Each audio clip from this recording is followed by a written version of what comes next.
Yeah, so the problems of 2D cell culture is that the cells are grown on a flat planar surface.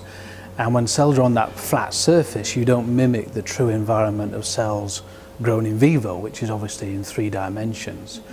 And as a result of that, you get decreased cell-cell contact, you get decreased cell-cell communication, and effectively what you're doing is modelling inaccurately the true situation in vivo.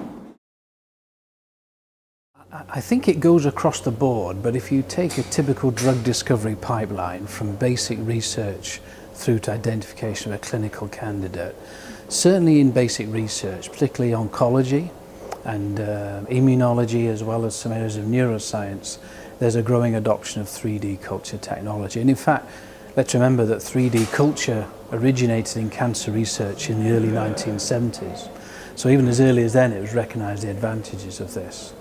But as you go forward in terms of drug discovery, people are starting to adopt 3D technology for screening, but it's really making an impact in the lead optimization phase, where you can identify clinical candidates, measure toxicity and metabolic liability much better in 3D than in 2D.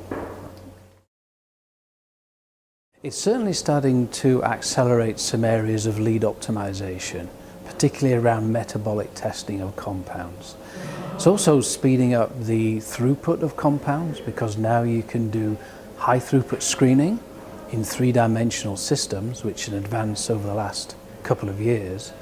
And the hope is that it would reduce the attrition rate of compound failures as they translate into clinical studies.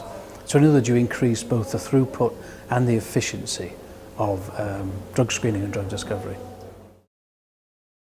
So the idea of a spheroid, which is an assembly of cells as they spontaneously come together to form a ball, is that you start to mimic some of the physiology and the pathophysiology that you'd see in a tumour.